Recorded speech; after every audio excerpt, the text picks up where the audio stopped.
প্রিয় শিক্ষার্থীরা, আসসালামু আলাইকুম ওয়া রাহমাতুল্লাহি ওয়া বারাকাতুহু।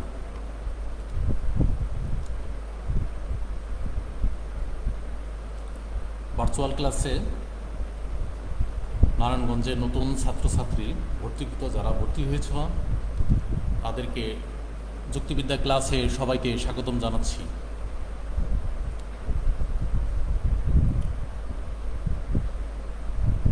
করোনা ভাইরাসের কারণে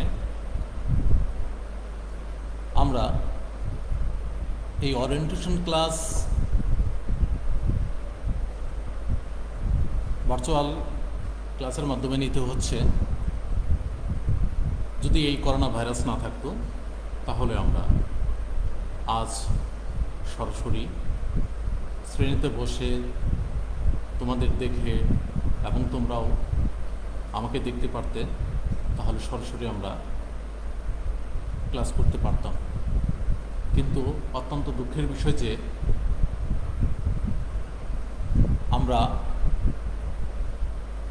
এই করোনার কারণে আমাদের লাইভে ফেসবুক পেজের মাধ্যমে ক্লাস নিতে হচ্ছে।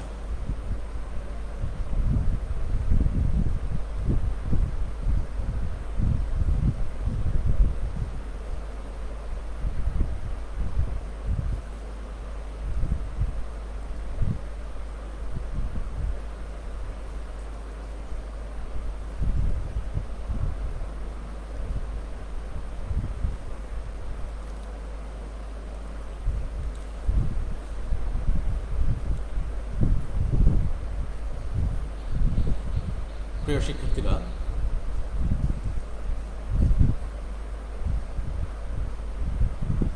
আমি একাদশ শ্রেণীর মানবিক বিভাগের সকল ছাত্রছাত্রীকে আমার যুক্তিবিদ্যা বিভাগের পক্ষ থেকে অভিনন্দন জানাচ্ছি। প্রিয় শিক্ষার্থীরা, তোমরা জানো আমাদের নারায়ণগঞ্জ কলেজ একটি ঐতিহ্যবাহী কলেজ।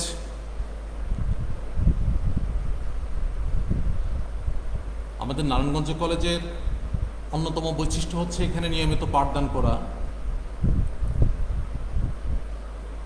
ছাত্রছাত্রীদের ভালোভাবে টেক কেয়ার করা, ছাত্রছাত্রীরা যাতে ভালো ফলাফল করে সেদিকে সুদৃষ্টি সবসময় রাখা। আমাদের তোমরা যারা ভর্তি হয়েছ ছাত্রছাত্রী, তাদের জন্য আমাদের গাইড টিচার রয়েছে যারা আমরা তোমাদের পরিচালনা করে থাকি, তোমাদের সকল সমস্যার সমাধান করে থাকি।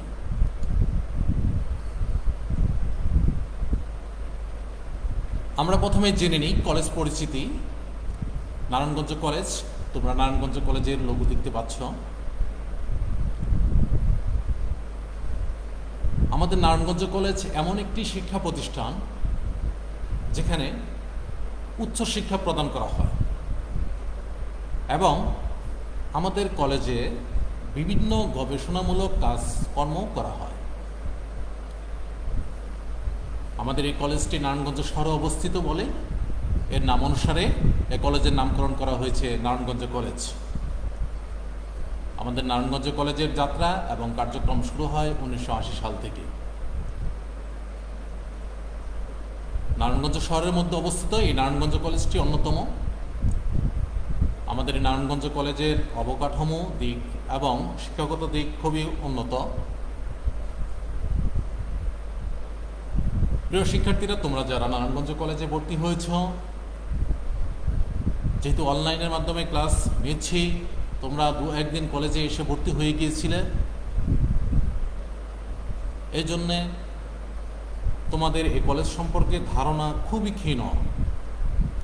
যা হোক, তোমরা মাধ্যমিকের গণ্ডি পড়িয়ে উচ্চ মাধ্যমিকে আমাদের এই একটি স্বনামধন্য কলেজে ভর্তি হয়েছ, এই জন্য সবাইকে সুস্বাগতম জানাচ্ছি। তোমরা যখন কলেজে আসবে, কলেজের পাঠদান, কলেজের সার্বিক পরিস্থিতি যখন তোমরা বুঝবে, তখন অবশ্যই তোমাদের ভালো লাগবে। আমাদের এখানে শুধু ক্লাস নয়, তোমরা ক্লাসের বাইরে তোমরা সাংস্কৃতিক ক্লাব আছে, ডিবেটিং ক্লাব, ক্রিয়া ক্লাব, বিজ্ঞান ক্লাব এবং বিভিন্ন ধরনের আচার অনুষ্ঠান হয়। নারায়ণগঞ্জ কলেজের ছাত্রছাত্রীরা ইতিমধ্যেই নারায়ণগঞ্জ জেলার মধ্যে সুনাম বয়ে আনছে এবং বিভিন্ন পুরস্কার প্রাপ্তির মাধ্যমে কলেজের পরিচিতি আরও ফুটিয়ে তুলে ধরছে। প্রিয় শিক্ষার্থীরা, তোমরা দেখতে পাচ্ছ কলেজ পরিচিতি। এই কলেজের অন্যান্য নাম এনসি। নীতিবাক্য হচ্ছে শিক্ষাই জীবনের পাথেয়, জ্ঞানের শিক্ষা অনির্বাণ। আমাদের এই কলেজটির অধিভুক্তি জাতীয় বিশ্ববিদ্যালয়। আমাদের স্বনামধন্য অধ্যক্ষ মহোদয়ের নাম ফজলুল হক রোমান রেজা, যিনি সবসময় শিক্ষার মান উন্নয়নের জন্য দিক নির্দেশনা দিয়ে থাকেন। তিনি অক্লান্ত পরিশ্রম করেন। তিনি শিক্ষক ছাত্রছাত্রীদের সার্বিক দিক খেয়াল করেন এবং পরিস্থিতি বিবেচনা করে সকল সিদ্ধান্ত গ্রহণ করেন। আমাদের কলেজের ঠিকানা 16 সিরাজউদ্দৌলা সড়ক, নারায়ণগঞ্জ সদর, ঢাকা 1400, বাংলাদেশ। শিক্ষাঙ্গন, আমাদের প্রতিষ্ঠানের শিক্ষাঙ্গন শহরে, আমাদের ভাষা হচ্ছে বাংলা। আমি আবার বলি, আমাদের নারায়ণগঞ্জ কলেজের অভিভাবক আমাদের অধ্যক্ষ মহোদয় জনাব ফজলুল হক রোমান রেজা স্যার, তিনি সার্বক্ষণিক অক্লান্ত পরিশ্রম করেন, যার নির্দেশনায় আমরা সকল শিক্ষক আমরা অঙ্গীকারবদ্ধ যে প্রত্যেক ছাত্রছাত্রীকে আমরা মানুষের মতো মানুষ হিসেবে গড়ে তুলব। প্রিয় শিক্ষার্থীরা, তোমরা যারা নতুন কলেজে ভর্তি হয়েছ, তোমরা যদি আজকে সুনাম বয়ে আনো, ভালো ফলাফল করো, তাহলে তোমাদের যেমন লাভ, তেমনই তোমার বাবা মায়ের সুনাম, আমাদের শিক্ষকের সুনাম এবং আমাদের প্রতিষ্ঠানের সুনাম, এবং সব বিষয়গুলো জড়িত থাকে। তাই বলছি যে তোমরা যারা নতুন ভর্তি হয়েছে আমাদের কলেজে, শুরু থেকেই খুব গভীর মনোযোগের সাথে তোমরা অধ্যয়ন করবে, পড়াশোনায় মনোনিবেশ করবে এবং বাজে সময় অপচয় করবে না এবং সময়কে কাজে লাগাবে। আমরা কলেজের পরিচিতি জানলাম। এখন শিক্ষক পরিচিতি। যুক্তিবিদ্যা বিভাগের, অর্থাৎ আমাদের বিভাগের নাম হচ্ছে দর্শন বিভাগ। দর্শনের একটি শাখা হচ্ছে যুক্তিবিদ্যা। যেহেতু দর্শন ডিগ্রি পর্যায়ে এবং অনার্স পর্যায়ে পড়ানো হয় এবং মাস্টার্স পর্যায়ে, তার একটি শাখা যুক্তিবিদ্যা, যা একাদশ এবং দ্বাদশ শ্রেণীতে পড়ানো হয়। শিক্ষক পরিচিতি। তোমরা আমাদের দুজন শিক্ষকের ছবি দেখতে পাচ্ছ। আমার ডানে বসে আছেন, ওনার নাম আরফিনা বেগম, বিভাগীয় প্রধান আমাদের এই বিভাগের, এবং আমার ছবি দেখতে পাচ্ছ, আমি নাহিদ মিয়া। আমি বিস্তারিত বলছি। শিক্ষক পরিচিতি। তোমরা ইতিমধ্যে দেখলে যে ছবি, যে আপার আরফিনা বেগম, প্রভাষক, দর্শন বিভাগ, নারায়ণগঞ্জ কলেজ, নারায়ণগঞ্জ। আমাদের আরফিনা আপা মোবাইল নাম্বার দেওয়া আছে 01715 219917। তোমরা পাশে আমার ছবি দেখতে পাচ্ছ। আমি মোহাম্মদ নাহিদ মিয়া, প্রভাষক, দর্শন বিভাগ, নারায়ণগঞ্জ কলেজ, নারায়ণগঞ্জ। মোবাইল 01923000156 এবং আমার ইমেল নাম্বার দেখতে পাচ্ছ mdnahidmia1986@gmail.com। প্রিয় শিক্ষার্থীরা, আমরা যে দুজন শিক্ষক আছি, যেহেতু তোমরা নতুন কলেজে নতুন ভর্তি হয়েছ, তোমাদের বিভিন্ন বিষয় অজানা, তোমরা অনেক বিষয় অজানা রয়েছ। তাই এই যুক্তিবিদ্যা বিষয়ের বা অন্যান্য বিষয়ের যদি সমস্যা ফেস করো, যদি সমস্যা মনে করো, তাহলে পরামর্শের জন্য এবং সকল সাহায্য সহযোগিতার জন্য তুমি আমাদের মোবাইল নাম্বার আছে এবং আমার ইমেল নাম্বার আছে, তোমরা অবশ্যই যোগাযোগ করবে। আর যারা ফেসবুক লাইভে যুক্ত আছো, দয়া করে কমেন্টে তোমাদের রোল নাম্বার এবং নাম লিখো।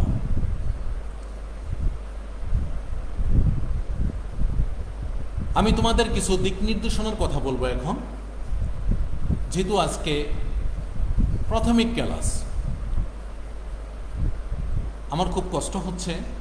কারণ হলো যে এইরকম পরিস্থিতির মুখোমুখি আমাদের আর কোনো দিন হতে হয়নি। কারণ সরাসরি আমরা ছাত্রছাত্রীদেরকে ফেস টু ফেস দেখেছি, ছাত্রছাত্রী শিক্ষক সম্পর্কে জেনেছে, ফেস টু ফেস দেখেছে, এবং সরাসরি বিভিন্ন কথা বলার মাধ্যমে, কথা আদান প্রদানের মাধ্যমে একে অপরের প্রতি সহানুভূতি, সহযোগিতা, সহমর্মিতা এবং বিভিন্ন দিক নির্দেশনার দিক ফুটে উঠেছে। কিন্তু এই ভার্চুয়াল ক্লাসের মাধ্যমে, অনলাইন ক্লাসের মাধ্যমে, লাইভ ক্লাসের মাধ্যমে আজকে তা করা লাগছে। কারণ হলো এই করোনা নামক ভাইরাসটির কারণে। ইনশাল্লাহ আমরা দোয়া করি, আমরা সবাই দোয়া করি এই করোনা ভাইরাস অচিরেই সারা বিশ্ব তথা বাংলাদেশ থেকে দূর হয়ে যাবে। আমরা মহান আল্লাহ রব্বুল আলামিনের কাছে দোয়া করি তিনি যাতে এই আমাদের মহামারী করোনা ভাইরাস থেকে মুক্তি দেন এবং আমাদের সেবা দান করেন যারা আক্রান্ত হয়ে গেছে, এবং আমরা যারা আক্রান্ত হইনি আল্লাহ তাআলা যাতে আমাদের সুস্থ রাখেন সে দোয়া আমরা সবাই করি। তাই প্রিয় শিক্ষার্থীরা, তোমাদের জন্য কিছু দিক নির্দেশনা রেখেছি। প্রথম দিক নির্দেশনা, সঠিকভাবে সময় ব্যবহার করা। আসলে আমাদের জীবনে সর্বোত্তম এবং সর্বপ্রথম যে বিষয়টি সেটি উঠে আসে যে সময় ভালোভাবে ব্যবহার করতে হবে। এখন সময়কে যদি আমি গতানুগতিকভাবে ভালোভাবে কাজে লাগাতে পারি তাহলে আমার জীবন এবং ভবিষ্যৎ উজ্জ্বল হবে। সময়কে যথাভাবে প্রয়োগ করা, সময় অপচয় না করা। কারণ আমরা জানি যদি স্বাস্থ্য হারায় স্বাস্থ্য ফিরে পাওয়া যায়, সম্পদ হারালেও কিন্তু ফিরে পাওয়া যায়, কিন্তু সময় একবার চলে গেলে সময় আর ফিরে পাওয়া যায় না। আর যে সময়টা অতিবাহিত হয়ে যাচ্ছে সে সময় আর পাবো না। তাই আমাদের প্রত্যেকটি মুহূর্ত, প্রত্যেকটি সময় কাজে লাগাতে হবে। অযথা আমরা বাজে সময় নষ্ট করব না। যে সময় পাই আমাদের জীবন অল্প সময়। এই জীবনেই দেখো তোমরা প্রিয় শিক্ষার্থীরা, দেখতে দেখতে তোমরা স্কুল জীবনের 10টি বছর পারি করে দিচ্ছ। এই 10টি দেখো তোমরা চিন্তা করলে দেখবে যে সেদিন কিন্তু ক্লাস 1-এ ছিলে, আজ 10ম শ্রেণীতে, তারপর ফর্ম ফিল আপ করে এসএসসি পরীক্ষা দিলে এসএসসি পাস করলে। এখন তোমরা আবার এইচএসসি উচ্চ মাধ্যমিকে ভর্তি হয়ে গেছ। দেখো সময় অতি সংক্ষিপ্ত। আজ তোমরাই হচ্ছ জাতির ভবিষ্যৎ। তোমরা জাতির ভবিষ্যৎ, আর শিক্ষাই হচ্ছে জাতির মেরুদণ্ড। Education is the backbone of a nation. তাহলে জাতির মেরুদণ্ড হচ্ছে একটা জাতির ভিত্তি। জাতি যার উপর দাঁড়িয়ে থাকে, অর্থাৎ জাতির যে খুঁটি, যার ভিত্তির উপর দাঁড়িয়ে থাকে তা হচ্ছে শিক্ষা। আর সেই শিক্ষা অর্জন করে কারা? তোমরা যারা এই যে স্টুডেন্ট আছো, এখন আমরা যারা স্টুডেন্ট আগে ছিলাম, আমরা এখন টিচার হয়ে গেছি, শিক্ষক হয়েছি। আমরা একসময় শিক্ষক ছিলাম, ছাত্র ছিলাম, কারণ আমরা পড়ালেখার মাধ্যমে আজ এ পর্যন্ত পৌঁছে আসছি। তাই প্রত্যেক ছাত্রছাত্রী এবং শিক্ষার্থী বৃন্দ, তোমাদের কাছে বিনীত অনুরোধ থাকবে সঠিকভাবে সময় ব্যবহার করতে হবে। কারণ তোমরাই জাতির ভবিষ্যৎ। তোমরাই একসময় এদেশকে পরিচালনা করবে। এদেশের মূল দায়িত্ব তোমরা পালন করবে, দায়িত্বভার গ্রহণ করবে। তোমরা বড় বড় চাকরি করবে, তোমরা বিসিএস ক্যাডার হবে, শিক্ষক হবে, ডাক্তার হবে, ইঞ্জিনিয়ার হবে, বিভিন্ন পেশায় যাবে। এই জন্যই এই মুহূর্ত, এই সময়টাই সবচেয়ে গুরুত্বপূর্ণ সময়। এসএসসির গণ্ডি পারি করেছ যে আমি মানবিক শাখায় পড়ি, কি করব না, এটা ভুল কথা। কারণ হলো যে বিভিন্ন চাকরি ক্ষেত্রে দেখবা তোমরা সার্কুলারের মাধ্যমে স্নাতক ডিগ্রি চায়, অর্থাৎ এখানে কোনো সাবজেক্টের কথা উল্লেখ নাই। তুমি যদি ভালোভাবে পড়াশোনা করো, ভালো ফলাফল করতে পারো, একাডেমিক সার্টিফিকেট অর্জন করতে পারো, এবং অন্যান্য সাধারণ বিষয়, বিজ্ঞানের বিষয়, দেশ সম্পর্কে, বিদেশ সম্পর্কে ভালোভাবে জানতে পারো, তাহলে তোমার জন্য সব পথ খোলা। তুমি হতে পারে ব্যাংকার, বিভিন্ন বড় বড় চাকরি করতে পারবে। এই জন্যই সঠিক জীবনের সঠিক সময়টা ব্যবহার করতে হবে। এবং তোমাদের 2 নম্বর আমি লিখছি, জীবনের লক্ষ্য নির্ধারণ করা। প্রিয় শিক্ষার্থীরা, তোমাদের প্রথম এবং প্রধান কাজ হচ্ছে জীবনের লক্ষ্য নির্ধারণ করতে হবে। তোমাদের যদি একটা নির্ধারিত বা নির্দিষ্ট লক্ষ্য না থাকে, তাহলে সেই গন্তব্যে তোমরা পৌঁছাতে পারবে না। তাই জীবনের লক্ষ্যে পৌঁছাতে হলে অবশ্যই জীবনের লক্ষ্য প্রথমে নির্ধারণ ও নির্বাচন করতে হবে। প্রিয় শিক্ষার্থীরা, 3 নম্বর, নিয়মিত পড়াশোনা করা। তোমরা এইচএসসি পাশ করেছ, কারণ কি? তোমরা যেভাবে হোক তোমরা পড়াশোনা করেছ, প্রত্যেক বিষয় সম্পর্কে তোমাদের ভালো ধারণা এবং জ্ঞান ছিল।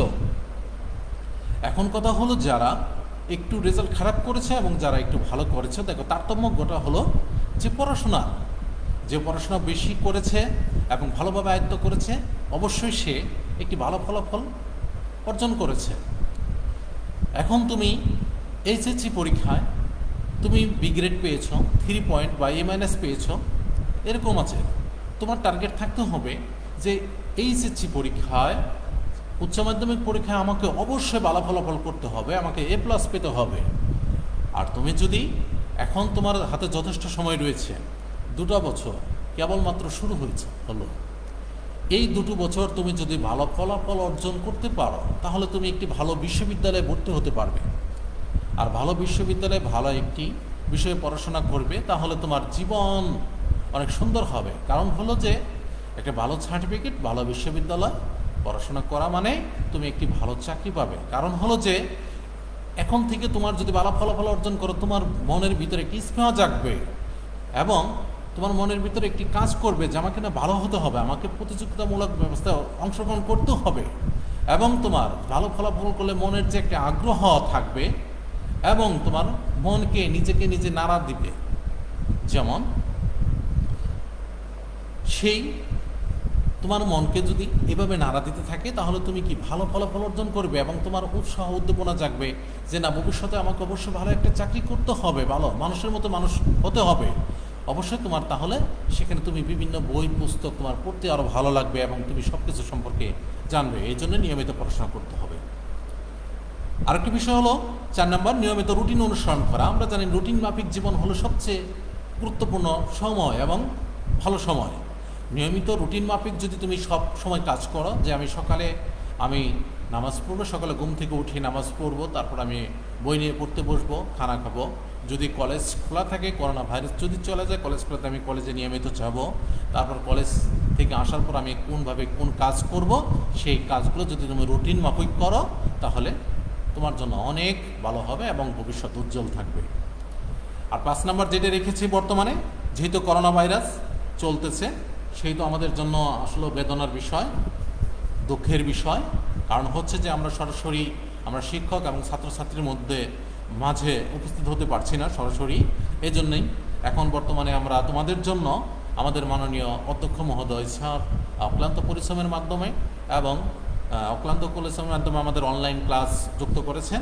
তাই প্রিয় শিক্ষার্থীরা, এই 5 নম্বর পয়েন্ট, অনলাইন ক্লাসে যুক্ত হওয়া এবং নিয়মিত ক্লাস করা। তোমরা অনলাইন ক্লাসে যুক্ত হবে। আমি প্রথমে আমার মোবাইল নাম্বার, ইমেল নাম্বার দিয়েছি।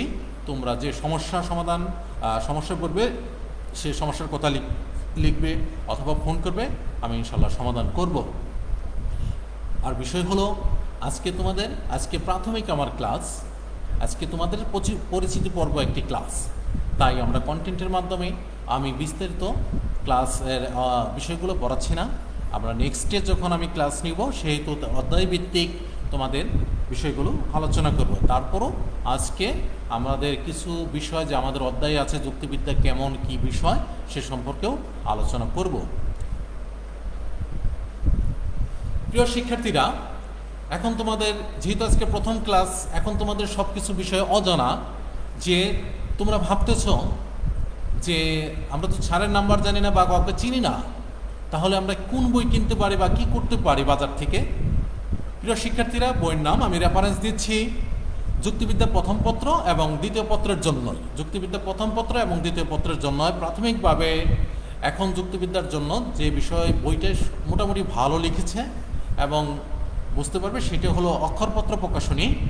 তোমরা অক্ষরপত্র প্রকাশনী লেখকের নাম দেখতে পাচ্ছ, 1 ডক্টর মোহাম্মদ শওকত হোসেন, 2 কাজী শৈবুর রহমান। তোমরা এই বইটি কিনতে পারো, এই বইটি বেশ ভালো। তাছাড়াও তোমরা আরও একটি বইয়ের নাম লিখেছি, পুঁথিনিলয় প্রকাশনী, লেখক বিষ্ণুপদ সরকার, এই বইটিও তোমরা কিনতে পারো। আর এই দুটি বইয়ের যারা কিনবে মোটামুটি তোমরা বই পড়ে অনেক কিছু ভালোভাবে আয়ত্ত করতে পারবে। অন্যান্য বাজারে বই আছে, দেখা যায় তাদের থেকে তুলনামূলকভাবে এই দুটি বই ভালো। যা হোক, আমি এর মধ্যে দুটি বইয়ের মধ্যে অক্ষরপত্র প্রকাশনী আরও একটু ভালো, মানের দিক থেকে একটু এগিয়ে, এই জন্য প্রথমেই লিখেছি। প্রিয় শিক্ষার্থীরা, যুক্তিবিদ্যার প্রথম পত্র এবং দ্বিতীয় পত্র এই অক্ষরপত্র প্রকাশনী অথবা পুঁথিনিলয় প্রকাশনীর যে কোনো একটি বই কিনতে পারো, কিন্তু আমার পরামর্শ থাকবে যে অক্ষরপত্র মানের দিক থেকে একটু উন্নত। আমি এখন তোমাদের যুক্তিবিদ্যা প্রথম পত্র সম্পর্কে আমি বলছি, কারণ যেহেতু আমাদের এখন যে পরীক্ষা হয়, এখন সিলেবাসে প্রথম পত্র এবং দ্বিতীয় পত্র উভয় মধ্যে থেকে প্রশ্ন করা হয়। এখন তোমরা দেখতে পাচ্ছ যুক্তিবিদ্যা প্রথম পত্র অধ্যায়ের শিরোনাম। এখন প্রথম অধ্যায়, দ্বিতীয় অধ্যায়, তৃতীয় অধ্যায়, চতুর্থ, পঞ্চম, ষষ্ঠ, সপ্তম এবং অষ্টম অধ্যায়, 8টি মোট অধ্যায় আছে প্রথম পত্রে, এবং দ্বিতীয় পত্র 8টি অধ্যায় আছে। আমি দ্বিতীয় পত্রের কথা পরে আলোচনা করছি। এখন প্রিয় শিক্ষার্থীরা, তোমরা ভয় পেও না, ভয় পাওয়ার কোনো কারণ নেই।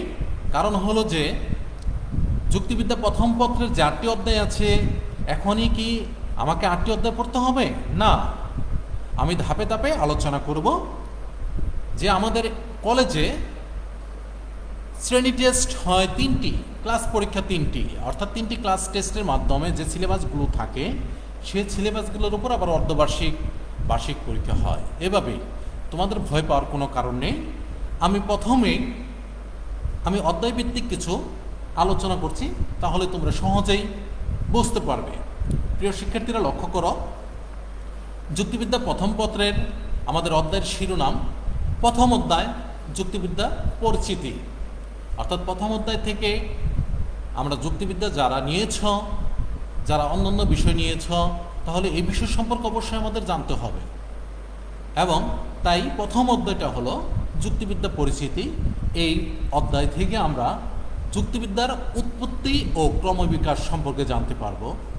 আমরা যুক্তিবিদ্যার ধারণা সম্পর্কে জানতে পারবো। বিভিন্ন যুক্তিবিদ যে যুক্তিবিদ্যার সম্পর্কে, যুক্তিবিদ্যা কি, এ বিষয় নিয়ে যে আলোকপাত করেছেন, আলোচনা করেছেন, সে সম্পর্কে আমরা জানতে পারব।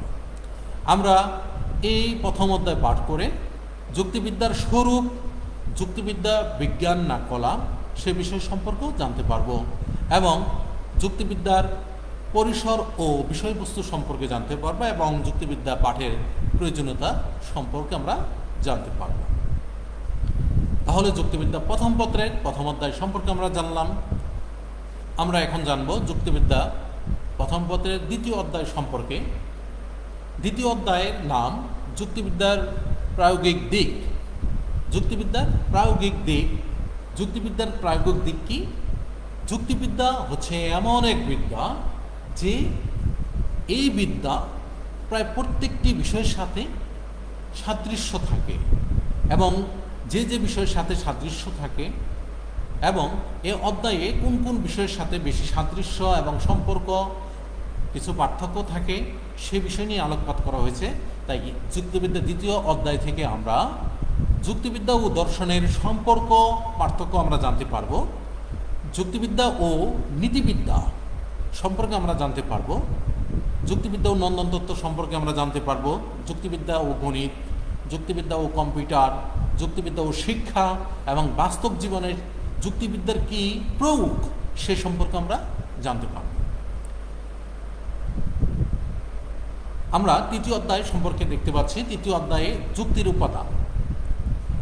এই তৃতীয় অধ্যায়টি একটি গুরুত্বপূর্ণ।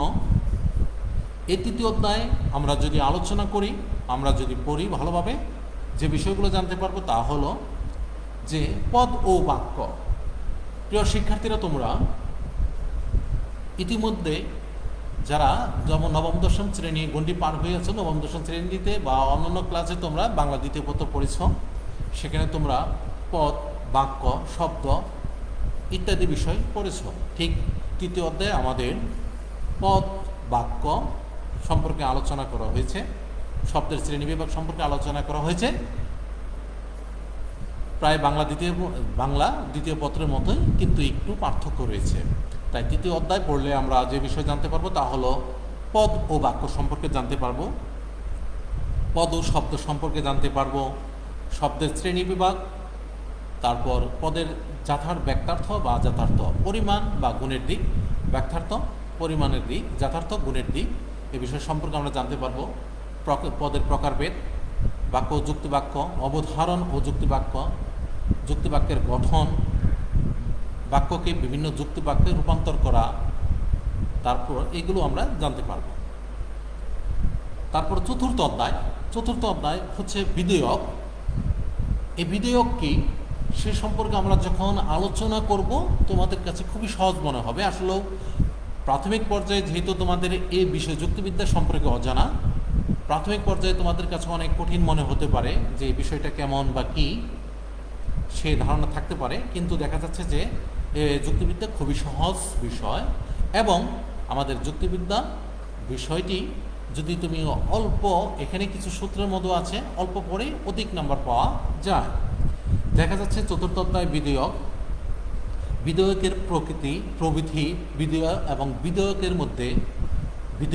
বিধেয়কের মধ্যে পার্থক্য, বিধেয়কের প্রকারভেদ, জাতি উপজাতি ইত্যাদি বিষয় সম্পর্কে আমরা জানতে পারব।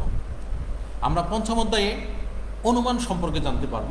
আসলে এটি একটি খুব গুরুত্বপূর্ণ বিষয়, কারণ যুক্তিবিদ্যাই হচ্ছে অনুমান নির্ভর। তাই আমরা এখান থেকে অনুমানের সংজ্ঞা, প্রকৃতি, অনুমানের প্রকারভেদ, আরোহ অনুমান ও আরোহ অনুমানের প্রকারভেদ ইত্যাদি সম্পর্কে আমরা জানতে পারব। ষষ্ঠ অধ্যায় হচ্ছে অবরোহ অনুমান। আরোহ এবং অবরোহ অনুমানকে কেন্দ্র করেই মূলত যুক্তিবিদ্যায় বিভিন্ন বিষয়ে আলোচনা করা হয় এবং বিভিন্ন পাঠে আলোচনা করা হয়। তাই অবরোহ অনুমান হচ্ছে একটি গুরুত্বপূর্ণ অনুমান। এই ষষ্ঠ অধ্যায় পড়লে আমরা অবরোহ অনুমানের প্রকারভেদ, মাধ্যম অনুমান, অমাধ্যম অনুমান, তারপর আমাদের কিছু বাক্য আছে এ, ই, আই ও যুক্তি বাক্যর আবর্তন, মানে অর্থাৎ এগুলো প্রতিবর্তন, এক বাক্য থেকে অন্য বাক্য রূপান্তর, এই বিষয়গুলো আমরা জানতে পারবো। তাছাড়া আমরা সহানুমানের আকার, এগুলো আমরা জানতে পারবো ইত্যাদি। সপ্তম অধ্যায় আরোহ অনুমান ও আরোহ অনুমানের ভিত্তি, এই অধ্যায়টির নাম। এই অধ্যায় থেকে আমরা আরোহ অনুমান, আরোহের বৈশিষ্ট্য, আরোহের স্তর, আরোহের ভিত্তি, তারপর আমাদের আরোহের কূটাভাস, আকারগত ভিত্তি, কার্যকরণ নীতি ইত্যাদি বিভিন্ন বিষয় সম্পর্কে আমরা জানতে পারবো। আর অষ্টম অধ্যায় হচ্ছে প্রতীকী যুক্তিবিদ্যা। প্রতীকী যুক্তিবিদ্যা হচ্ছে এমন এক যুক্তিবিদ্যা যেখানে প্রতীকের মাধ্যমে বা সাইন সংকেতের মাধ্যমে আলোচনা করা হয়। এখানে আমরা প্রতীকের সংজ্ঞা, তারপরে প্রতীক ও সংকেত, প্রতীকের উপযোগিতা, সাবেকি যুক্তিবিদ্যা, প্রতীকী যুক্তিবিদ্যা ইত্যাদি সম্পর্কে আমরা জানতে পারবো, এবং বিভিন্ন বাক্যের সততা ও বৈধতা, সরল ও যৌগিক বাক্য, সত্য সারণী ইত্যাদি সম্পর্কে আমরা জানতে পারব। প্রিয় শিক্ষার্থীরা, আমরা যুক্তিবিদ্যা প্রথম পত্র সম্পর্কে বেশ জানলাম। এখন আমরা জানব যুক্তিবিদ্যা দ্বিতীয় পত্র সম্পর্কে। এখন যুক্তিবিদ্যা দ্বিতীয় পত্র প্রথম পত্রের মতো এই যুক্তিবিদ্যা দ্বিতীয় পত্রে 8টি অধ্যায় রয়েছে। সেই 8টি অধ্যায়ের মধ্যে আমি আলোচনা করছি যে আমাদের প্রথম অধ্যায়ে রয়েছে যৌক্তিক সংজ্ঞা। যৌক্তিক সংজ্ঞা কি, অর্থাৎ যে সংজ্ঞাটা দেব সেটি যাতে যৌক্তিক থাকে, অবান্তর সংজ্ঞা গ্রহণযোগ্য নয়। তাই এই অধ্যায়ে আমরা আলোচনা করলে আমরা সংজ্ঞার প্রকৃতি, সংজ্ঞা ও বর্ণনা, সংজ্ঞার নিয়মাবলী, সংজ্ঞার নিয়ম লঙ্ঘনজনিত অনুপত্তি, অর্থাৎ সংজ্ঞার মধ্যে যেভাবে সংজ্ঞা প্রদান করলে সঠিক হবে না অসঠিক হবে, সেগুলো লঙ্ঘনজনিত আমরা অনুপত্তির সম্পর্কে জানতে পারবো। আমরা দ্বিতীয় অধ্যায়ে যৌক্তিক বিভাগ আছে। এখানে আমরা দ্বিতীয় অধ্যায় থেকে যৌক্তিক বিভাগের প্রাসঙ্গিকতা ও প্রকৃতি, যৌক্তিক বিভাগের নিয়মাবলী, যৌক্তিক বিভাগের নিয়ম লঙ্ঘনজনিত অনুপত্তি ইত্যাদি বিষয় সম্পর্কে আমরা জানতে পারবো। আর তৃতীয় অধ্যায়ে আরোহের প্রকারভেদ বিষয়টির নাম। তাই এখান থেকে তৃতীয় অধ্যায় থেকে আমরা আরোহের প্রকারভেদ আছে, আরোহ কত প্রকার ও কী কী, আমরা সেগুলো প্রকৃত আরোহ প্রকৃত আরোহ দুই ভাগে ভাগ করা হয়েছে, সেগুলো সম্পর্কে আমরা জানতে পারবো। এগুলোকে আবার ভাগ করা হয়েছে, যেমন প্রকৃত আরোহকে 3 ভাগে, সেখানে আছে বৈজ্ঞানিক আরোহ, সাদৃশ্যনুমান, এই বিষয় সম্পর্কে আমরা জানতে পারবো। তারপরে অবৈজ্ঞানিক আরোহকে 3 ভাগে ভাগ করা হয়েছে, যেমন পূর্ণাঙ্গ আরোহ, যুক্তি সাম্যমূলক আরোহ, এইগুলো ঘটনা সংযোজন ইত্যাদি, এই বিষয় সম্পর্কে আমরা জানতে পারবো। তারপর চতুর্থ অধ্যায়ে প্রকল্প বিষয়। এই প্রকল্প হলো যে এমন এক বিষয় যেখানে অর্থাৎ কোনো কিছু আমরা যে বিষয়গুলো নির্ধারণ করতে পারি সেখানে একটি প্রকল্প গঠন করতে হয়। এই অধ্যায় পড়লে আমরা প্রকল্পের প্রাসঙ্গিক প্রকৃতি, প্রকল্পের স্তর, বৈধ প্রকল্পের শর্তাবলী, প্রকল্পের প্রমাণ ও গুরুত্ব, প্রকল্প সংশ্লিষ্ট ধারণা ইত্যাদি সম্পর্কে আমরা জানতে পারবো। তাছাড়াও কাজ চালানো প্রকল্প, প্রকল্পের প্রয়োজনীয়তা ইত্যাদি সম্পর্কে জানতে পারবো। পঞ্চম অধ্যায় কার্যক্রম সম্পর্ক প্রমাণ পদ্ধতি, অর্থাৎ আমরা যে কাজ করি না কেন তার একটি কারণ থাকে। হ্যাঁ, এ বিষয় সম্পর্কে আমরা প্রত্যেকটা কাজের কী কারণ থাকে এগুলো আমরা সম্পর্কে জানতে পারবো। তাই এখানে আমাদের কিছু কার্যক্রম পদ্ধতি আছে, সেগুলোর নাম হচ্ছে অন্বয়ী পদ্ধতি, ব্যতিরেকী পদ্ধতি। তারপর এগুলো সম্পর্কে আমরা জানতে পারবো। সহপরিবর্তন পদ্ধতি, এগুলো সুবিধা অসুবিধা এবং বিভিন্ন বিষয় সম্পর্কে জানতে পারবো। আর ষষ্ঠ অধ্যায় সম্পর্কে ব্যাখ্যা, আমরা যে ব্যাখ্যা প্রদান করি সেই ব্যাখ্যাগুলো কি, আমরা যে কথা বলি বা ঘটনা বর্ণনা দিই সেই ব্যাখ্যা কি প্রাসঙ্গিকতা বা মৌলিকতা আছে, না এগুলো অপ্রাসঙ্গিক, অমৌলিক বা মানে লৌকিক, সেগুলো সম্পর্কে আমাদের জানি। আর এই সম্পর্কে বিভিন্ন বিস্তারিত আলোচনা করেছে ব্যাখ্যা। আর সপ্তম অধ্যায় শ্রেণীকরণ। আমরা জানি আমরা মানুষ, উপজাতি, উপপ্রজাতি বিভিন্ন শ্রেণীতে উপশ্রেণীতে ভাগ করা হয়েছে, তাই সপ্তম অধ্যায় শ্রেণীকরণ সম্পর্কে আলোচনা করা হয়েছে। আর অষ্টম অধ্যায় হচ্ছে সম্ভাবনা। আমরা সবাই পৃথিবীর সব মানুষই আমরা জানি যে সম্ভাবনা হচ্ছে এমন এক বিষয় যেখানে তোমার কোনো কিছু ঘটতে পারে, নাও ঘটতে পারে। তাই এই অধ্যায় থেকে আমরা সম্ভাবনার প্রাসঙ্গিকতা ও ধারণা, সম্ভাবনার ভিত্তি, তারপর আকস্মিকতা ইত্যাদি সম্পর্কে আমরা জানতে পারবো। তাই এই বাংলা যুক্তিবিদ্যা প্রথম পত্র এবং দ্বিতীয় পত্র আমাদের জন্য অনেক গুরুত্বপূর্ণ বিষয়। প্রিয় শিক্ষার্থীরা,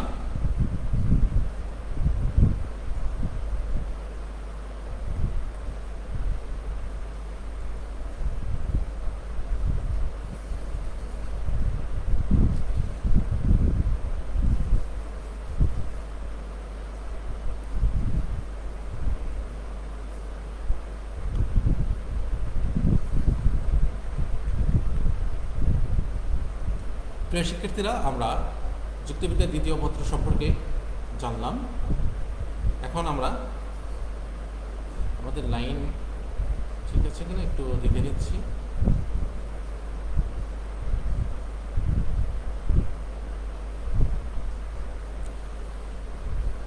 প্রিয় শিক্ষার্থীরা, এখন আমি আলোচনা করছি যে অর্ধবার্ষিক সিলেবাস সম্পর্কে। আমাদের যে পরীক্ষাগুলো হয়, অর্ধবার্ষিক পরীক্ষা হয়, সেই অর্ধবার্ষিক বা বার্ষিক পরীক্ষার আগে আমাদের প্রথমে 3টি শ্রেণী পরীক্ষা হয়। প্রথম শ্রেণী পরীক্ষা, দ্বিতীয় শ্রেণী পরীক্ষা এবং তৃতীয় শ্রেণী পরীক্ষা। আর প্রথম শ্রেণী পরীক্ষা, দ্বিতীয় শ্রেণী পরীক্ষা এবং তৃতীয় শ্রেণী পরীক্ষা সম্মিলিতভাবে যে বিষয়গুলো আলোচনা করা হয় সেগুলোই অর্ধবার্ষিক পরীক্ষা নেওয়া হয়। প্রিয় শিক্ষার্থীরা, তোমরা দেখতে পাচ্ছ শ্রেণী পরীক্ষা 1। শ্রেণী পরীক্ষা 1-এর মধ্যে প্রথম পত্রের প্রথম অধ্যায় এবং দ্বিতীয় পত্রের প্রথম অধ্যায় রয়েছে। তাহলে তোমরা যারা একাদশ শ্রেণীতে ভর্তি হয়েছ, প্রথমেই তোমাদের যে পরীক্ষা হবে সেটা হচ্ছে যে শ্রেণী পরীক্ষা 1। এই শ্রেণী পরীক্ষা 1-এর মধ্যে আমাদের যুক্তিবিদ্যা প্রথম পত্রের প্রথম অধ্যায় থাকবে এবং দ্বিতীয় পত্রের প্রথম অধ্যায় থাকবে। আমাদের শ্রেণী পরীক্ষা 1 হয়ে যাওয়ার পরে আবার বেশ কিছুদিন পর আবার শ্রেণী পরীক্ষা 2 হবে। তোমরা দেখতে পাচ্ছ শ্রেণী পরীক্ষা 2-এর যে সিলেবাস তা হচ্ছে প্রথম পত্রের তৃতীয় অধ্যায়। শুধুমাত্র একটি অধ্যায় দিয়েছি কারণ এই অধ্যায়টি একটু বড়। তারপর দ্বিতীয় শ্রেণী পরীক্ষা হলে তোমাদের পরীক্ষা হবে শ্রেণী পরীক্ষা 3। তোমরা দেখতে পাচ্ছ শ্রেণী পরীক্ষা 3-এ প্রথম পত্রের চতুর্থ অধ্যায় এবং দ্বিতীয় পত্রের দ্বিতীয় অধ্যায় রয়েছে। তাহলে আমাদের দেখা যাচ্ছে যে অর্ধবার্ষিক পরীক্ষায় মোট আমরা প্রথম শ্রেণী পরীক্ষায় পেলাম 2টি অধ্যায়, শ্রেণী পরীক্ষায় 2-এ পেলাম একটি অধ্যায় এবং শ্রেণী পরীক্ষা 3-এ পেলাম 2টি অধ্যায়। তাহলে মোট পেলাম আমরা 5টি অধ্যায়। আর এই 5টি অধ্যায়ের উপর ভিত্তি করে অর্ধবার্ষিক পরীক্ষা হবে। আমি তোমাদের জন্য বার্ষিক পরীক্ষা না রেখে অর্ধবার্ষিক পরীক্ষা সিলেবাস রেখেছি।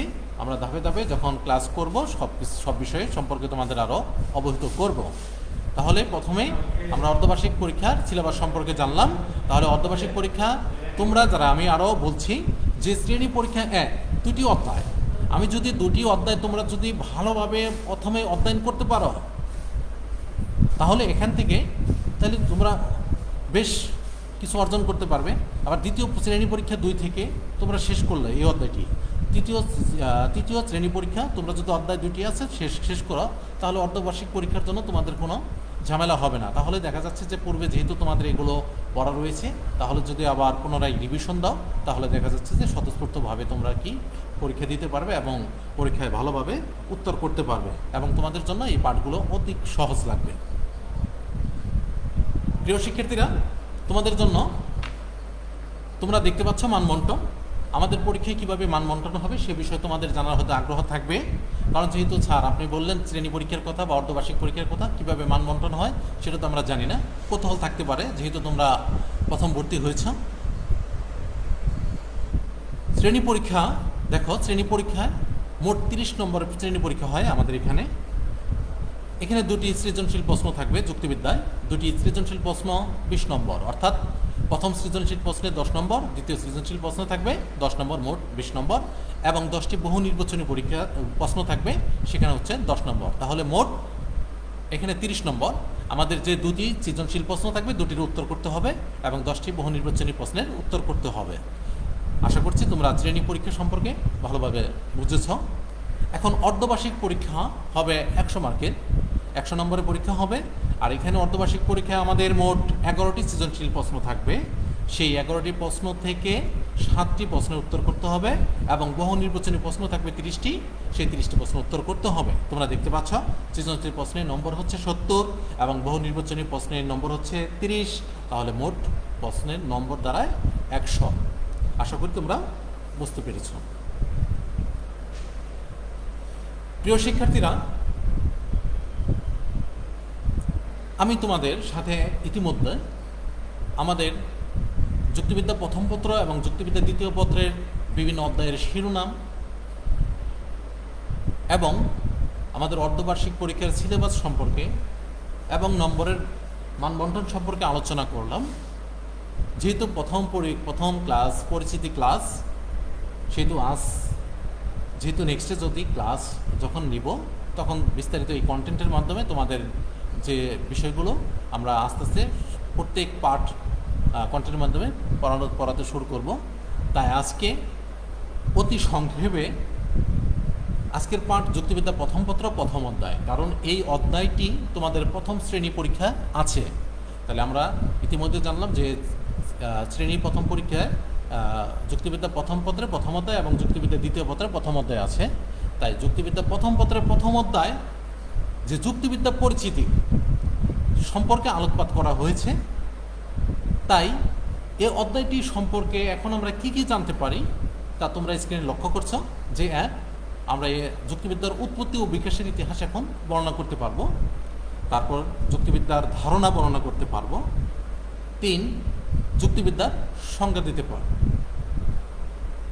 তাহলে প্রিয় শিক্ষার্থীরা, তাহলে আজকের পাঠ যদি একটু অনুসরণ করো তাহলে তোমরা যুক্তিবিদ্যার উৎপত্তি সম্পর্কে বর্ণনা করতে পারবে, যুক্তিবিদ্যার ধারণা বর্ণনা করতে পারবে এবং যুক্তিবিদ্যার সংজ্ঞা দিতে পারবে।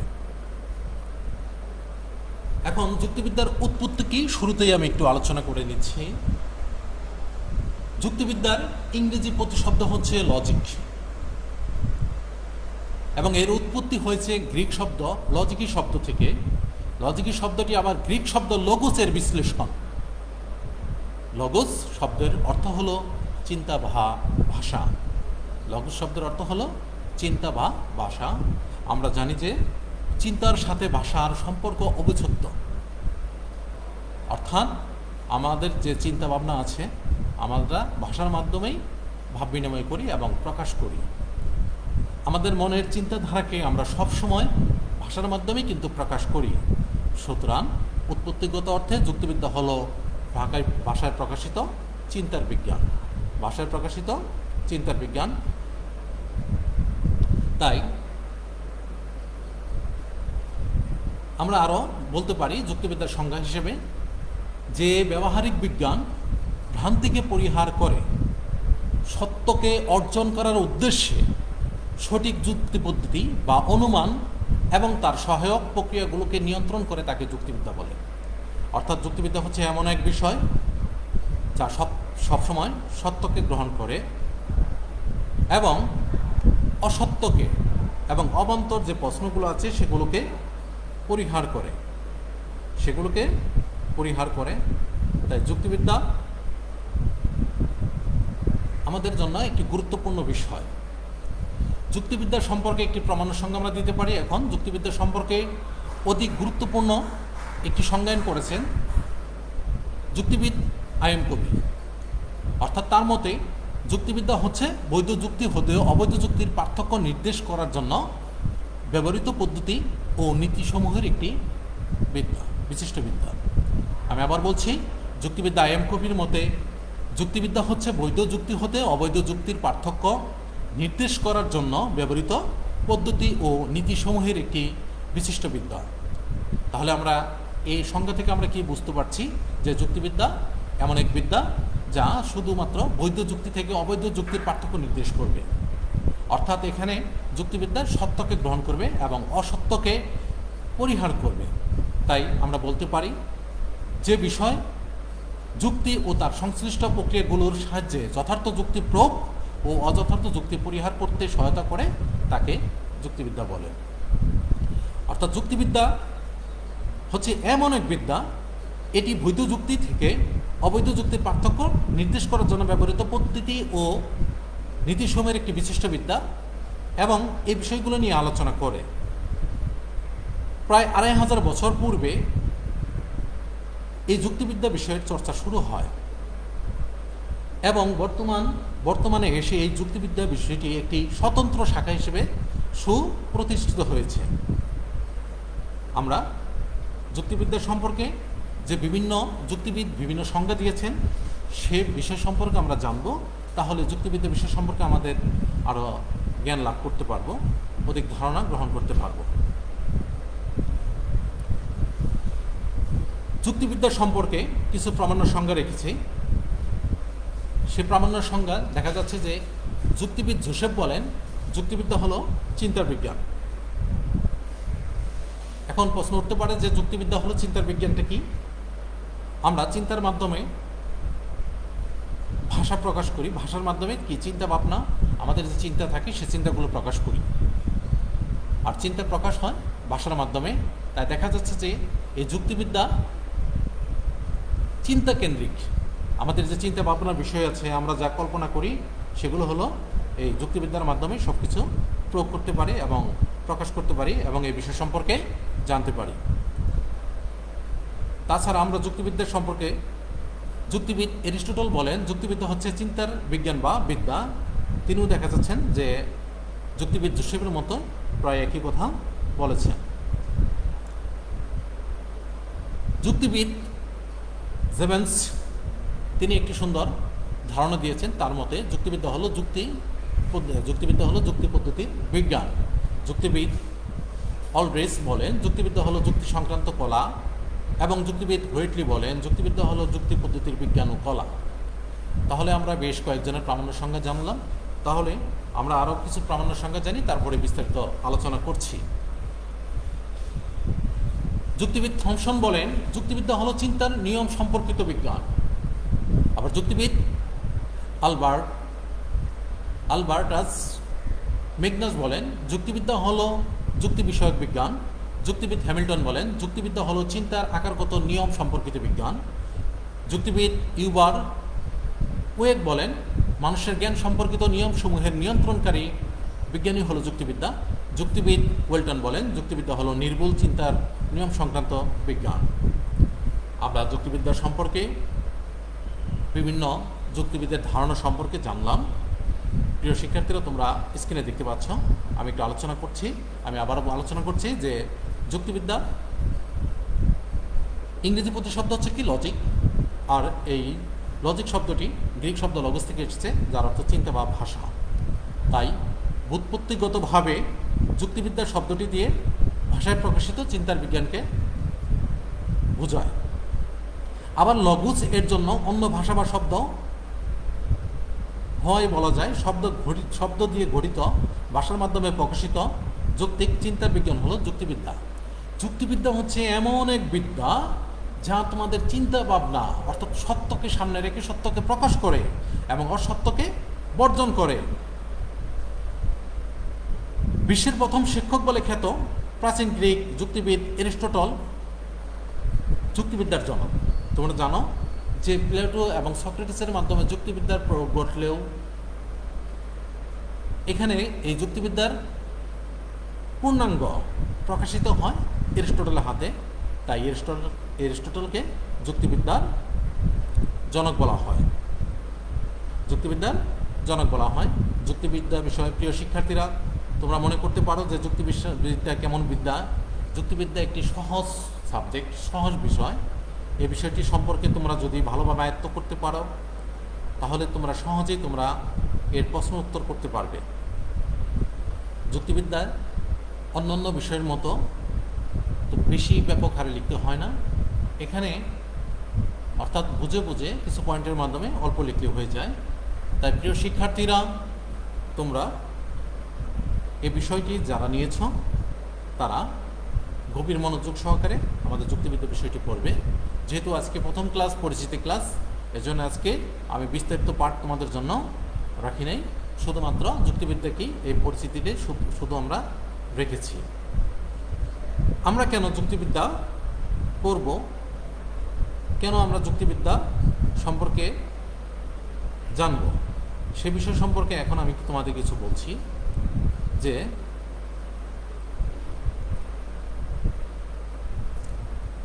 যুক্তিবিদ্যা এমন এক বিদ্যা যা তুমি যদি এই বিষয়টি পড়ো তাহলে সহজেই তুমি ভ্রান্তিকে পরিহার করতে পারবে এবং সত্যকে গ্রহণ করতে পারবে। এই যুক্তিবিদ্যা পাঠ করলে তুমি শুদ্ধভাবে চিন্তা করতে পারবে এবং যথার্থ যুক্তি দিয়ে সুশৃঙ্খল ও সুসংবদ্ধভাবে নিয়মকানুন অনুসরণ করতে পারবে এবং সরবরাহ করতে পারবে। আর এই যুক্তিবিদ্যা পাঠ এক প্রকার মানসিক ব্যায়াম। কিন্তু আমাদের যে ব্যায়াম করি শারীরিক, কিন্তু মানসিক ব্যায়াম হচ্ছে এই যুক্তিবিদ্যা পাঠ এক ধরনের মানসিক ব্যায়াম। স্বাস্থ্য ঠিক রাখার জন্য যেমন শারীরিক ব্যায়ামের প্রয়োজন হয়, ঠিক তেমনই আমাদের চিন্তা শক্তিকে সজীব, সক্রিয় এবং উন্নত রাখার জন্য যুক্তিবিদ্যা পাঠ করতে হবে। যুক্তিবিদ্যা এর অন্যান্য আরও গুরুত্বপূর্ণ দিক হলো যুক্তিবিদ্যা অন্যান্য বিজ্ঞানের সহায়ক। যুক্তিবিদ্যাকে বলা হয় বিজ্ঞানের সেরা বিজ্ঞান এবং সকল কলাবিদ্যার সেরা কলাবিদ্যা, অর্থাৎ logic is the father of science. যুক্তিবিদ্যাকে বিজ্ঞানের বাবা বলা হয়। তারপর আমরা এই বিদ্যা যদি যুক্তিবিদ্যা সম্পর্কে আমরা যদি আলোচনা করি তাহলে আমরা যুক্তিবিদ্যা থেকে আমরা আরও জানতে পারবো যে কী করে আমাদের সঠিক পথ দেখায়, কীভাবে আমাদের সঠিক পথে চলতে হয়, তা যুক্তিবিদ্যা পড়লে আমরা জানতে পারবো। আর যুক্তিবিদ্যার অন্যতম একটি গুরুত্বপূর্ণ বৈশিষ্ট্য বা অন্যতম দিক হচ্ছে এই বিদ্যা আমরা যদি পাঠ করি তাহলে আমাদের জ্ঞান বাড়বে, জ্ঞানের পরিধি বাড়বে এবং আমরা বিভিন্ন বিষয় সম্পর্কে জানতে পারবো এবং আমাদের যে মনের কুসংস্কার এবং অন্ধবিশ্বাস আছে সেগুলো থেকে আমরা মুক্তি লাভ করতে পারবো এবং যুক্তিবিদ্যা এই অন্ধবিশ্বাস এবং কুসংস্কার থেকে আমাদের মুক্তি দেয়। যুক্তিবিদ্যা জ্ঞান অন্যকে নিজের মতো করে প্রভাবিত করতেও সাহায্য করে। সামাজিক জীব হিসেবে মানুষ একটা প্রবণতা হচ্ছে নিজের মতের ধারা অন্যকে প্রভাবিত করে, অন্যকে নিজের মতাবলম্বী করা। যুক্তিবিদ্যার জ্ঞান এ কাজে যথেষ্ট সহায়তা করে। আরও আমি বলছি যুক্তিবিদ্যা কি, যুক্তিবিদ্যার জ্ঞান নিজের ভুল বুঝতে এবং অপরের ভুল ধরিয়ে দিতে সাহায্য করে। যুক্তিবিদ্যার জ্ঞান যেমনইভাবে আমাদের নিজের কর্ম ও ভুল নির্ণয়ে সহায়তা করে, তেমনভাবে অন্যকে তার ভুল ধরিয়ে দিতেও সাহায্য করে।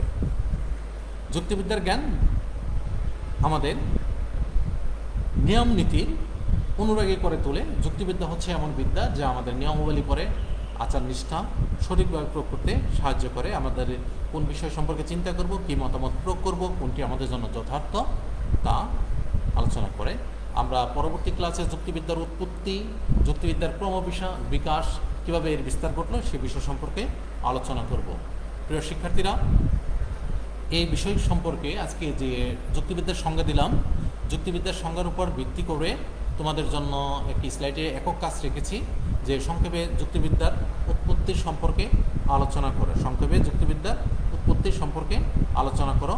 প্রিয় শিক্ষার্থীরা, তোমরা আশা করি যুক্তিবিদ্যার সংক্ষেপে উৎপত্তি সম্পর্কে আলোচনা করতে পারবে, কারণ ইতিমধ্যে আমি তোমাদেরকে এই বিষয় সম্পর্কে আলোচনা করেছি। তা হলো যে এ বিষয় সম্পর্কে তোমরা সহজে যুক্তিবিদ্যার উৎপত্তি সম্পর্কে তোমরা ধারণা দিতে পারবে। কারণ হলো যে আমি আবার বলছি, যুক্তিবিদ্যার ইংরেজি প্রতিশব্দ লজিক, লজিক শব্দটি এসেছে গ্রিক শব্দ লজিকি থেকে, আর লজিকি শব্দটি আবার গ্রিক শব্দ লগোসের বিশ্লেষণ, লগ শব্দের অর্থ চিন্তা বা ভাষা। আমরা জানি চিন্তার সাথে ভাষা সম্পর্ক বিচ্ছেদ, অর্থাৎ তাই আমরা যুক্তিবিদ্যা সম্পর্কে আমরা সহজেই কী করতে পারবো, এর উৎপত্তি সম্পর্কে আলোচনা করতে পারবো। এখন জোড়ায় কাজ রেখেছি, যুক্তিবিদ আইএম কপির মতে যুক্তিবিদ্যা কী। আমি তোমাদের আলোচনা করেছি যুক্তিবিদ আইএম কপি বলেছেন, আমি আবার বলছি, যুক্তিবিদ আইএম কপির মতে যুক্তিবিদ্যা হচ্ছে বৈধ যুক্তি হতে অবৈধ যুক্তির পার্থক্য নির্দেশ করার জন্য ব্যবহৃত পদ্ধতি ও নীতিসমূহের একটি বিশিষ্ট বিদ্যা। তাহলে তোমরা বুঝতে পারছো যে যুক্তিবিদ্যা কী, যে আমরা যে যুক্তি ব্যবহার করি, আমরা যে কথাবার্তা ব্যবহার করি, আমরা যে চিন্তা প্রয়োগ করি বা ব্যবহার করি, সেগুলো হচ্ছে বৈধ থেকে অবৈধ যুক্তির পার্থক্য করা, অর্থাৎ বৈধকে গ্রহণ করা এবং অবৈধকে বর্জন করা, সেটি। তারপর তোমাদের জন্য রেখেছি, তোমরা যারা একত্র হবে তোমাদের জন্য দলীয় কাজ, দুইজন যুক্তিবিদের প্রামাণ্য সংজ্ঞা দাও। তোমরা দুইজন এখানে রেখেছি। তোমরা প্রথমেই আমরা প্রামাণ্য সংজ্ঞা দিয়েছিলাম যুক্তিবিদ জোসেফের মতে, তিনি বলেছিলেন যুক্তিবিদ্যা হলো চিন্তার বিজ্ঞান। তারপর তোমরা যুক্তিবিদ্যা এরিস্টটলের বর্ণনা দিতে পারো যে যুক্তিবিদ্যা হলো চিন্তার বিজ্ঞান বা বিদ্যা, চিন্তার বিজ্ঞান বা বিদ্যা, এগুলো আলোচনা করতে পারো। তারপর তোমাদের জন্য উন্মুক্ত প্রশ্ন যুক্তি রেখেছি।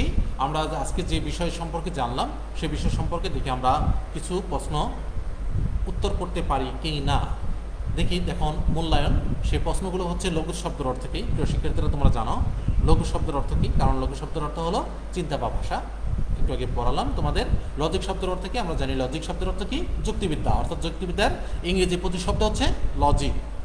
কোন গ্রিক শব্দ থেকে লজিক শব্দটির উৎপত্তি ঘটেছে বলো তো? প্রিয় শিক্ষার্থীরা, তোমরা দেখতে পাচ্ছ যে কোন গ্রিক শব্দ থেকে, অর্থাৎ গ্রিক শব্দ লজিকি শব্দ থেকে এই লজিক শব্দটির উৎপত্তি ঘটেছে। আচ্ছা, শব্দগত অর্থাৎ যুক্তিবিদ্যা কি? শব্দগত অর্থাৎ যুক্তিবিদ্যা হচ্ছে ভাষায় প্রকাশিত চিন্তার বিজ্ঞান। তারপর যুক্তিবিদ্যার জনককে আমরা জানি, যুক্তিবিদ্যার জনক হচ্ছে এরিস্টটল। আলোচনা করলাম যুক্তিবিদ্যার জনক হচ্ছে এরিস্টটল। তারপর আমরা 6 নম্বর প্রশ্ন রেখেছি যুক্তিবিদ্যায় চিন্তাধারাকে বোঝায়, যুক্তিবিদ্যায় চিন্তাধারা ভাষা প্রকাশিত চিন্তার বিজ্ঞানকেই বোঝায়। আবার যুক্তিবিদ্যা হলো চিন্তার বিজ্ঞান কে বলেছেন? যুক্তিবিদ্যা হচ্ছে চিন্তার বিজ্ঞান, যুক্তিবিদ জোসেফ বলেছেন। আবার যুক্তিবিদ এরিস্টটলও এই কথাটি বলেছেন। যুক্তিবিদ্যা হলো যুক্তি পদ্ধতির বিজ্ঞান কে বলেছেন? যুক্তিবিদ্যা হলো যুক্তি সংক্রান্ত কলা কে বলেছেন? যুক্তিবিদ্যা হলো যুক্তি পদ্ধতির বিজ্ঞান ও কলা কে বলেছেন? এই প্রশ্নগুলো তোমরা আজকে যে আলোচনা করলাম তা যদি তোমরা তোমরা এই ফেসবুক নারায়ণগঞ্জ কলেজে ফেসবুক লাইভে আবার যদি এই পেজে যে দেখো, তাহলে তোমরা সহজেই উত্তর করতে পারবে এবং সহজেই এই বিষয় সম্পর্কে জানতে পারবে। আজকে যেহেতু প্রতিশ্রুতি ক্লাস ছিল, তাই বিস্তারিত তোমাদের কন্টেন্টের মাধ্যমে অন্যান্য পাঠ আলোচনা করলাম না, অতি সংক্ষেপে আলোচনা করলাম। এখন তোমাদের জন্য বাড়ির কাজ রেখেছি যে প্রিয় শিক্ষার্থীরা, তোমরা কমেন্টের মাধ্যমে আমাকে জানাবে বা ইমেইল বা ফোন করে জানাতে পারো যুক্তিবিদ্যার কোন সংজ্ঞাটি তোমার কাছে গ্রহণযোগ্য বলে মনে হয়, এ বিষয়ে তোমার মতামত ব্যক্ত করবে। এটি হচ্ছে তোমার বাড়ির কাজ। আর এই ভিডিওটি দেখে তোমরা এগুলো শিখবে এবং তোমরা কাগজ কলম খাতা কলম নিয়ে এই বিষয়গুলো নোট করে নিবে, তাহলে তোমাদের জন্য সহজ হবে। তারপর আগামী দিনে আলোচ্য বিষয়, অর্থাৎ আবার যদি পরবর্তী ক্লাস নেই, তাহলে যুক্তিবিদ্যার স্বরূপ পরিসর আলোচনা করবে। স্বরূপ এবং পরিসর, উৎপত্তি ইত্যাদি বিষয় সম্পর্কে আলোচনা করব। প্রিয় শিক্ষার্থীরা, মহামারী করোনা ভাইরাসের কারণে আজকে যেহেতু ভার্চুয়াল ক্লাসে আমরা উপস্থিত হলাম, তাই এই ক্লাস থেকে আমরা যা যা জানলাম তা আমরা সঠিকভাবে নেব এবং সঠিকভাবে গ্রহণ করব। আমরা সঠিকভাবে তোমরা প্রিয় শিক্ষার্থীরা সঠিকভাবে পড়ালেখা চালিয়ে যাবে, সময়ের অপচয় করবে না, সময়কে কাজে লাগাবে, সময়ের সঠিক ব্যবহার করবে। আর সময়ের সঠিক ব্যবহার যদি করো, তাহলে তোমাদের ভবিষ্যৎ উজ্জ্বল এবং তোমরাই হচ্ছে জাতির কর্ণধার, তোমরাই জাতির ভবিষ্যৎ তাই তোমাদের জন্য হচ্ছে যে সময় সঠিক ব্যবহার করে পড়ালেখা চালিয়ে যাওয়া এবং সঠিকভাবে জ্ঞান অর্জন করা, এবং তোমরা যে যে বিষয় নিচ্ছ কোনো বিষয় অবহেলা না করা, এবং যারা বিজ্ঞান গ্রুপ, তারপর বাণিজ্য গ্রুপ এবং মানবিক গ্রুপে আছো, এখন তোমরা মানবিক গ্রুপে যারা আছো তারা মনে করতে পারো না বিজ্ঞান গ্রুপে পড়লে ভালো অনেক কিছু হওয়া যায়। এই ধারণাটি ভুল। অর্থাৎ প্রত্যেক বিভাগ থেকে তুমি যদি ভালোভাবে অধ্যয়ন করতে পারো, ভালো কিছু জানতে পারো, তুমি যদি ভালো ফলাফল করো, তাহলে প্রত্যেক বিভাগ থেকে বড় কিছু হওয়া সম্ভব। তাই দেশ ও জাতির জন্য তোমরা হচ্ছে জাতির কর্ণধার, তাই তোমাদের একান্তভাবে সোচ্চার থাকতে হবে, সতর্ক থাকতে হবে, সেভাবে পড়ালেখা চালিয়ে যেতে হবে। প্রিয় শিক্ষার্থীরা, আসলে তোমাদের জন্য খুব কষ্ট হচ্ছে, কারণ আমি তোমাদের সরাসরি দেখতে পাচ্ছি না এবং আমাকে তোমরা সরাসরি দেখতে পাচ্ছ না, মত বিনিময় হচ্ছে না। এই বিষয়টি আসলে অত্যন্ত দুঃখের। তাই আমরা সবাই সবার জন্য দোয়া করব, আল্লাহ রব্বুল আলামিন যাতে আমাদের এই পৃথিবী থেকে অর্থাৎ বাংলাদেশ থেকে করোনা ভাইরাস অচিরেই দূর করে দেয়, আবার জীবনযাত্রা স্বাভাবিক করে দেয়। আমরা দেখো শুধু সবাই কিন্তু একটি সমস্যার মধ্যে আছে, তোমাদের পরিবার সবাই সমস্যার মধ্যে আছে, কারণ এই করোনা ভাইরাসের কারণে আমাদের ব্যবসা বাণিজ্য, অর্থনীতি, চাকরি বাকরি সব কিছুই কিন্তু একটি মন্দ ভাব। তোমাদের পড়ালেখা আগে যেভাবে একটা ছিল, প্রবণতা ছিল, সেভাবে সেই প্রবণতা নাই, কারণ দেখা যাচ্ছে যে মাঝখানে অনেক সময় ব্যয় হয়ে গেছে। অনেকে আছে যে বিভিন্ন ধরনের ফেসবুক বা অন্যান্য বাজে সময় নষ্ট করছে। ঠিক এখন যেহেতু তোমাদের একটি রুটিন মাফিক নিয়মিত যেহেতু ক্লাস শুরু হয়ে গেছে অনলাইন ক্লাসের মাধ্যমে, সেহেতু এই বিষয় সম্পর্কে তোমরা সোচ্চার থাকবে, সতর্ক থাকবে এবং নিয়মিত ক্লাস করবে, এবং ক্লাস করে এবং বই খাতা নিয়ে আমরা যে সাবজেক্টে ক্লাস হয় সেই বিষয়গুলো নোট করবে এবং সেগুলো তোমরা পড়বে। আরেকটি বিষয় হলো, তোমরা ইতিমধ্যে তো আমি বইয়ের নাম আমি কন্টেন্টের মাধ্যমে তোমরা লিখে দিয়েছি, তোমরা বই কিনে নিবে এবং পড়ালেখা শুরু করবে, তোমরা সময়ের অপচয় করবে না। আরেকটি বিষয়, গতকাল রবিবার অর্থাৎ গতকাল যে মাননীয় শিক্ষামন্ত্রী এবং মাননীয় শিক্ষামন্ত্রী ওনারা ব্রিফিং করেছেন এবং তোমাদের দিক নির্দেশনা দিয়েছেন, তোমাদের সাথে তোমাদের বিষয়ে অনেক কথা বলেছেন। তা সেই বিষয় সম্পর্কে অবশ্যই তোমরা জানো, এবং আমাদের শিক্ষামন্ত্রী যেভাবে নির্দেশনা দিয়েছেন ঠিক সেভাবে তোমরা সেই দায়িত্বগুলো পালন করবে। তোমরা হচ্ছে জাতির কর্ণধার এবং জাতির ভবিষ্যৎ। তাই সবাই সুস্থ থাকো, ভালো থাকো এবং নিয়মিত পড়াশোনা করো, এটাই আমার কাম্য থাকবে। বাজে সময় নষ্ট করবে না, সঠিকভাবে সময়কে প্রয়োগ করবে, সঠিকভাবে সময়কে ব্যয় করবে। হ্যাঁ, আর কি বিষয় হলো যে প্রিয় শিক্ষার্থীরা, যে তোমরা যে প্রথমে ভর্তি হলো আমাদের কলেজে আর্টস, অত সেইভাবে আমাদের কলেজ জানো না।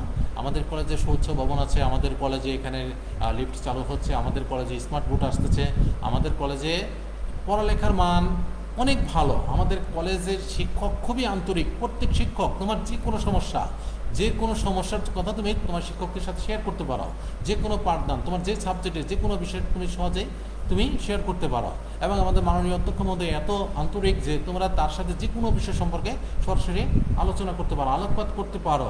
আমাদের এখানে যেমন সুউচ্চ ভবন এবং সুউচ্চ শ্রেণীকক্ষের মান যেমন ভালো, বেঞ্চ, এবং তেমনই শিক্ষা পাঠদান, সিলেবাস বা শিক্ষকদের আচার আচরণ সব কিছুই কিন্তু খুবই পজিটিভ, খুবই ভালো।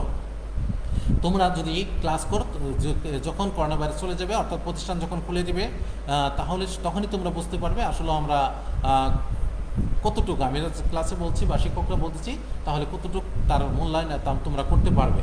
আশা করি তোমরা সকল বিষয় সম্পর্কে তোমরা পরবর্তী জানতে পারবে আরও, এবং তোমরা এখানে এসে উচ্চতর দক্ষতা অর্থাৎ ভালোভাবে পড়াশোনা করতে পারবে। আরেকটি বিষয় হলো যে আমাদের কলেজে এখানে সব কিছু ডিজিটাল সিস্টেম, অর্থাৎ সব কিছু ডিজিটাল সিস্টেম। এখানে তুমি যে কলেজে আসবে, তোমার ফিঙ্গারপ্রিন্টের মাধ্যমে তোমার করতে হবে, তুমি যে উপস্থিতি দিতে হবে। আবার তুমি যখন কলেজ থেকে করবে, তুমি ফিঙ্গারপ্রিন্টের মাধ্যমে তোমাকে দিতে হবে, কারণ এখানে ডিজিটালের মাধ্যমে কম্পিউটার অটোমেটিকভাবে তুমি কয়দিন ক্লাসে আসছো, বছরে কয়দিন, মাসে কয়দিন, সব কিছুই আমরা জানতে পারবো, আমরা বুঝতে পারবো কে কলেজে আসছে না, ফাঁকি দিচ্ছে। এখানে এভাবে সব ডিজিটাল মাধ্যমে, এবং আমাদের কলেজটি সিসি ক্যামেরা দেওয়া সংশ্লিষ্ট ঘেরা, এবং এখানে তোমাদের জন্য ছেলে মেয়ের আলাদা আলাদা রুম এবং পাঠদানের ব্যবস্থা করা আছে। আমাদের বিশাল লাইব্রেরি আছে, লাইব্রেরিতে যেয়ে তোমরা অনেক বইপত্র পড়তে পারবে, হ্যাঁ, তারপরে তোমাদের এখানে আমাদের কলেজ শুধু লাইব্রেরি নেই, এখানে আমাদের বিজ্ঞান ক্লাব আছে, স্পোর্টিং ক্লাব আছে, তাই স্কাউট ক্লাব আছে, যেগুলো তোমরা অংশগ্রহণ করতে পারো। যেহেতু আশা করছি পড়ালেখার পাশাপাশি বিনোদনের জন্য সব কিছুই এখানে করা হয়। এখানে আমাদের অনেক সুন্দর করে তোমাদের নবীনবরণ বা অন্যান্য অনুষ্ঠান করা হয়, যেগুলো তোমরা কল্পনা করতে পারো না। তোমরা যখন কলেজ খুলবে, আস্তে ধীরে তোমরা যখন ক্লাস করবে, তোমরা সব কিছু আস্তে আস্তে জানতে পারবে এবং কলেজে ভর্তি হয়ে তুমি নিজেকে যে সাফল্য এবং ধন্য মনে করবে আশা করছি। আজকের মতো আমি তোমাদের মাঝ থেকে বিদায় নিচ্ছি। আর তোমাদের যে বিষয় সমস্যা যদি থাকে তাহলে সেই বিষয় সম্পর্কে আমাকে কমেন্টের মাধ্যমে জানিও প্রিয় শিক্ষার্থীরা, তাহলে আমি খুশি হব। তোমাদের ফোন নাম্বার এবং মোবাইল নাম্বার কমেন্টের মাধ্যমে লিখে দিবে। প্রিয় শিক্ষার্থীরা, আজ আর নয়, তোমরা সুস্থ থাকো, ভালো থাকো এবং তোমাদের পরিবার, তোমাদের বাবা মা, ভাই বোন সবাই সুস্থ থাকো, সে দোয়া করি আল্লাহর কাছে। প্রিয় শিক্ষার্থীরা, তোমরা সকলে আমাদের শিক্ষকগণ এবং আমরা সবাই সবার জন্য দোয়া করব। আজ আর নয়, আজকের মতো এখানে আমি ক্লাস সমাপ্তি ঘোষণা করছি। পরবর্তীতে অন্য পাঠ নিয়ে সরাসরি হাজির হব। সে পর্যন্ত তোমরা সকলেই সুস্থ থাকো, স্বাভাবিক থাকো, সুন্দর থাকো এবং আল্লাহ তোমাদের ভালো রাখো। তোমাদের সবাইকে ধন্যবাদ জানাচ্ছি। আসসালামু আলাইকুম ওয়া রাহমাতুল্লাহি ওয়া বারাকাতুহু।